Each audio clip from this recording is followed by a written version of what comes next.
When you first open your Pro800 wire and valve locator, check to make sure that all necessary items are included. The complete kit consists of an instruction manual, a receiving wand, a set of black and red connecting leads, a Pro800 mono headset, a car outlet charger, a wall charger, a ground stake, and a 9-volt battery for the receiving wand. The 12-volt battery for the transmitter needs to be connected before the locator can be used. To do this, unscrew the battery compartment cover and remove. Caution: remove the cover very carefully because there are wires connected to the back of the cover that could be damaged. Inside you will find 2 wires, a black and a red. First, remove the protective insulators on the battery terminals. Then connect the black spade clip to the black post on the battery and the red spade clip to the red battery post.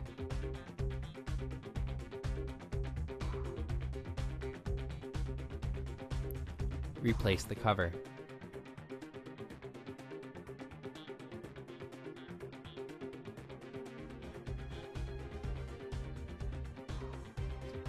The Pro800 can be recharged at any time. This can be done by using the included charger cords. Plug the charger into the transmitter charging connection located on the battery compartment cover. Plug the other end of the charger into a wall or car charger outlet.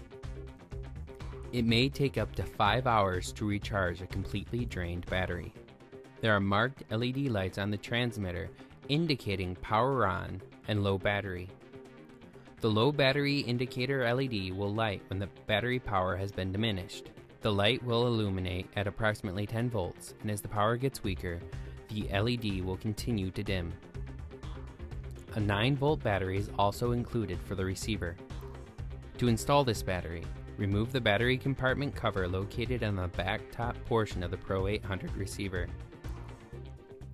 Install the 9-volt battery by connecting it to the battery boot inside the battery compartment.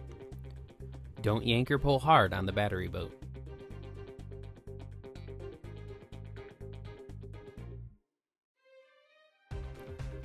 Replace the battery cover.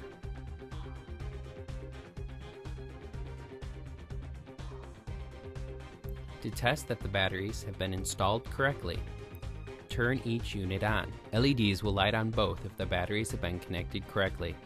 If not, repeat the installation procedures. When the 9-volt battery in the receiver has reached a level of approximately 7 volts, the low battery LED will come on. There is also a power output indicator on the transmitter and a selector for normal and broadcast modes.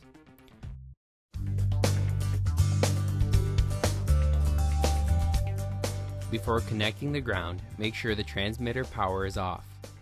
Disconnect the wire you wish to trace and the common wire from the clock. With the transmitter off, connect the black alligator lead to the included ground stake. The red alligator lead to the wire you want to trace.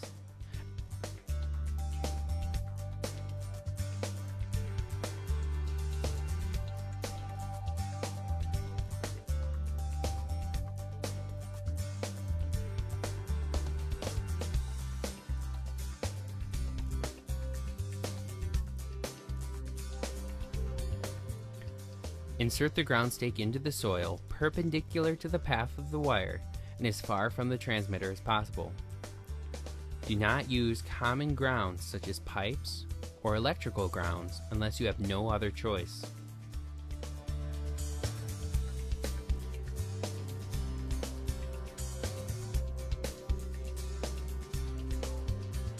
Make sure the transmitter and receiver are both in the normal mode for direct connection of the alligator leads. Turn the Pro800 transmitter on. Adjust the power output knob and increase the power until a reading between 4 and 8 is achieved. If you cannot achieve a reading of 4, turn the unit off and retry your grounding position.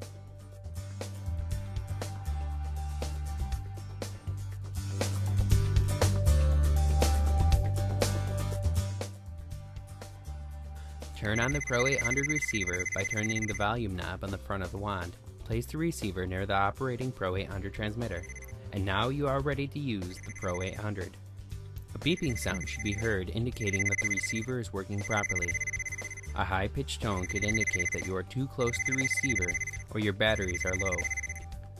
A fading or scratchy signal indicates low battery. After connecting and turning on the transmitter and the receiver, point the receiver toward the ground in the direction of the cable and listen for the beeping signal. There are two operational methods for reception of the signal: null or peak. The Pro800 receiver defaults to null every time it is turned on.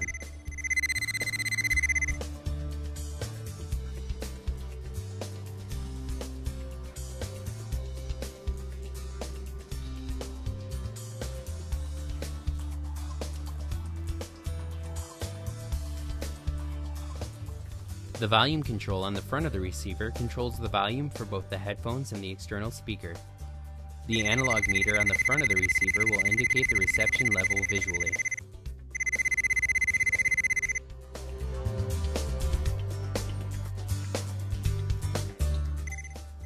Null means an absence of signal when pointed directly at the cable in question, and louder to the left and or right of it by a few inches.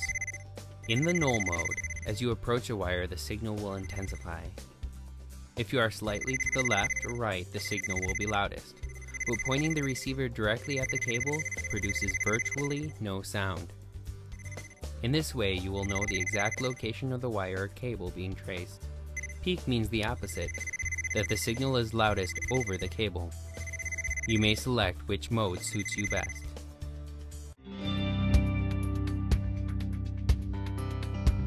You can also find the approximate depth of the wire. First, trace the path of the wire.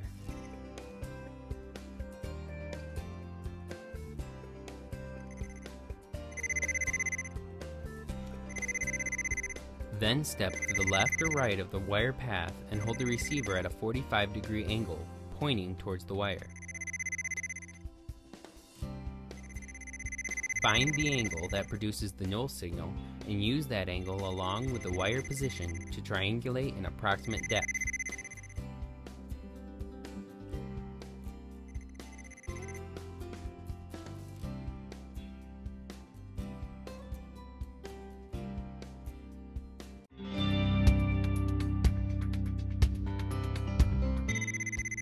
If you want to find a particular valve, connect the red lead of the transmitter to the station wire leading to that valve, and the black to the ground.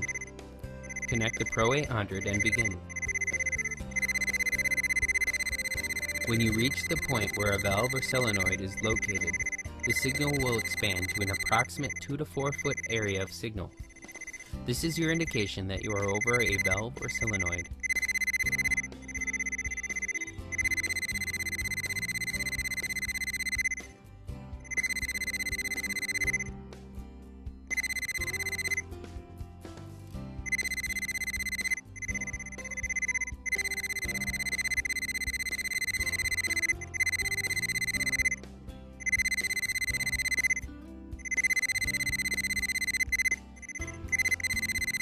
Reducing the volume on the wand while over the valve will help to pinpoint the valve location more accurately.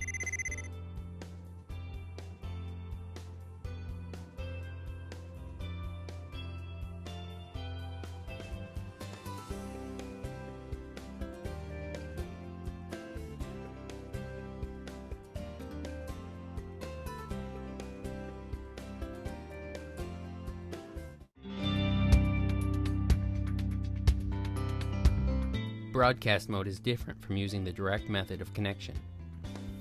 Broadcast mode is excellent for finding telephone or cable TV lines as they exist.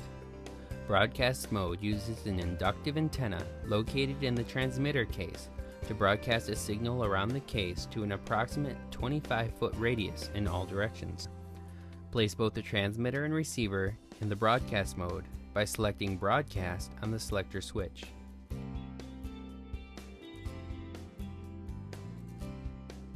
Place the Pro800 transmitter on the ground over the cable and turn it on. Do not tightly shut the transmitter case, as it will turn the transmitter off. The transmitter is now inducing signal approximately 25 feet from it and energizing any conductors in that field. You may now trace any conductor that has picked up that signal. When the user is within 25 feet of the transmitter, you cannot trace a cable because the signal from the case itself will overpower the induced cable signal.